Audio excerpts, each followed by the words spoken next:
नमस्कार वाला भावी शिक्षक मित्रों, आप सर्वेનું हार्दिक स्वागत છે અમારી આરકે એડ્યુકેટર યુટ્યુબ ચેનલ પર। મિત્રો, આપ ચેનલ પર નવા હો તો લાઇક શેર અને સબસ્ક્રાઇબ કરવાનું ભૂલતા નહીં।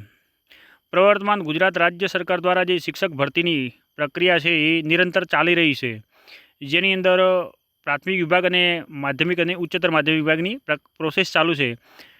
પ્રાથમિકની અંદર 1 થી 5નો જે પ્રથમ તબક્કો જાહેર થયો અને ધોરણ 11-12ની અંદર જે શાળા પસંદગી હતી એ પ્રક્રિયા હવે પૂર્ણ થઈ છે। અને ત્યાર પછી હવે ધોરણ 11-12ની અંદર કયા જિલ્લામાં અને કેટલી સીટો આવેલી છે એનું લિસ્ટ આવી ગયું છે।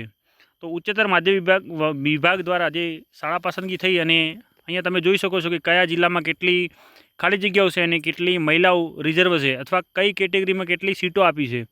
તો મહિલા વિભાગની દરેક ભરતીની અંદર 33% સીટો રિઝર્વ જ હોય છે। તો અહીંયા બાયોલોજીની જે જગ્યા આપણે જોઈ શકીએ તો 6 ઈડબ્લ્યુએસની અંદર, 32 જનરલની અંદર, એસસીની અંદર 2 છે, એસસીબીસીની અંદર 14 છે અને એસટીની અંદર 5 સીટો છે। ટોટલ 59 સીટો છે। તો બાજુનો જે કોષ્ટક આપ્યો છે મહિલા વિભાગની અંદર છે કે ભાઈ 6 સીટોની અંદરથી મહિલા કેટલી, તો કે 2 સીટો। જનરલની અંદર 32 સીટો છે, તેની અંદર મહિલા કેટલી, તો કે 11 સીટો છે। એ જ રીતે એસસીની અંદર 2 સીટો છે, તો એમાંથી 1 મહિલાની સીટ છે। એસસીબીસીની અંદર 14 સીટો છે બાયોલોજીની, તો 5 મહિલાઓની છે। અને એ જ રીતે એસટી કેટેગરીમાં 5 સીટો હતી, તો એની અંદર મહિલાઓની સીટો છે 2। તો 59 સીટોમાંથી 21 સીટો મહિલાને ફાળે જાય છે। અને એ જ રીતે અહીંયા પીએચ એટલે જે કોઈ ખોડ ખાપણવાળા છે ઉમેદવારો, તો એમની સીટો પણ બાજુમાં આપેલી છે। કેમિસ્ટ્રીની કુલ સીટો કેટલી છે? 69 છે। કોમર્સની 84 સીટ છે। કમ્પ્યુટરની 4 સીટો છે। ઇકોનોમિકની અંદર 175 છે, જેની અંદર કેટેગરી વાઇઝ સીટો આપી છે। ઈડબ્લ્યુએસની આપી છે, જનરલની 84 છે, એસસીની 15 છે, એસસીબીસીની 43 છે, એસટીની 14 છે, આમ કરીને 175 સીટો છે। હવે મહિલાની બાજુમાં તમને કન્વર્ટ કરીને આપી છે। એની અંદરથી ઇંગ્લિશની અંદર 44 ઈડબ્લ્યુએસ, 147 જનરલ છે, 30 એસસીની છે, 90 એસસીબીસીની છે, 28 એસટીની છે, અને આમ કરીને 339 બહુ મોટી જગ્યા અંગ્રેજીની અંદર આપેલી છે। જિયોગ્રાફીની અંદર પણ એ જ રીતે આપી છે। ઈડબ્લ્યુએસમાં 6, પછી જનરલમાં 26 છે, પછી એસસીની અંદર 4 છે, એસસીબીસીની અંદર 15 છે અને એસટીની અંદર 3 છે। કુલ સીટો 54 જેટલી છે। ગુજરાતી ભાષા છે, તો એની અંદર ઈડબ્લ્યુએસમાં 37 છે, પછી જનરલની અંદર 98 છે, એસસીની અંદર 17 છે, એસસીબીસીની અંદર 55 છે અને એસટીની અંદર 20 છે। આમ કરીને ટોટલ 227 જગ્યાઓ છે। હિન્દીની અંદર જોઈએ તો એ રીતે 14 છે, 27, 1, 7, 5, 54। હિસ્ટરીની અંદર એ જ રીતે આપેલી છે 4, 23, 6, 12, 3, 48। મેથેમેટિક્સની અંદર ઈડબ્લ્યુએસની અંદર 7, જનરલની અંદર 21, એસસીની અંદર 1, એસસીબીસીની અંદર 18, એસટીની અંદર 9, આમ કરીને ટોટલ 56 સીટો છે।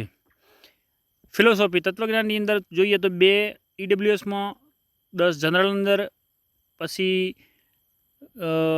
એસસીની અંદર 1 છે, એસસીબીસીની અંદર 9 છે, એસટીની અંદર 4 છે, ટોટલ 26 જગ્યાઓ છે। ફિઝિકલ એજ્યુકેશન, તો એની અંદર ઈડબ્લ્યુએસમાં 1 છે, જનરલમાં 2 છે, એસસીની અંદર 2 છે, એસસીબીસીની અંદર 0 અને એસટીની અંદર 0, આમ કરીને ટોટલ 5 સીટો છે। ફિઝિક્સની અંદર જોઈએ તો આપણે ઈડબ્લ્યુએસમાં 10 છે, જનરલની અંદર 23 છે, એસસીની અંદર 3 છે, એસસીબીસીની અંદર 17 છે, એસટીની અંદર 9 છે, ટોટલ 62 ફિઝિક્સની અંદર જગ્યાઓ છે। સાયકોલોજી, તો અહીંયા એની 9 સીટો જનરલની અંદર છે, 9 છે એ ઈડબ્લ્યુએસની છે, 66 જનરલની છે, 6 એસસીની છે, 36 એસસીબીસીની છે, 13 જે છે એસટીની છે, આમ કરીને ટોટલ 130 જગ્યાઓ છે। સંસ્કૃતની અંદર જોઈએ તો ઈડબ્લ્યુએસમાં 4 છે, જનરલની અંદર 25 છે, એસસીની અંદર 8 છે, એસસીબીસીની અંદર 10 છે અને એસટીની અંદર 60 સીટ છે। આમ મળીને ટોટલ 54 સીટ છે। બાજુનો કોષ્ટક જે છે એ મહિલાઓ માટે છે અને એના બાજુની અંદર જોશો તો તમે પીએચ જે દિવ્યાંગત ઉમેદવારો છે એની માટે છે। સોશિયોલોજી સમાજશાસ્ત્રની અંદર જોઈએ તો ઈડબ્લ્યુએસમાં 21 છે, પછી જનરલની અંદર 68 છે, એસસીની અંદર 13 છે, એસસીબીસીની અંદર 56 છે અને એસટીની અંદર 21, ટોટલ જગ્યાઓ 179 છે। સ્ટેટિસ્ટિક્સ, તો એની અંદર ઈડબ્લ્યુએસની અંદર 4 છે, જનરલની અંદર 10 છે, પછી એસસીની અંદર 1 છે, એસસીબીસીની અંદર 4 છે અને એસટીની અંદર 1, ટોટલ 20 જગ્યાઓ। આમ કરીને કુલ જે જગ્યાઓ છે ઈડબ્લ્યુએસમાં 212 છે, જનરલની અંદર 734 છે, એસસીની અંદર 121, SCBCની અંદર 423, STની અંદર 155, ટોટલ 1645 જેટલી જગ્યાઓ જે છે એ સરકારી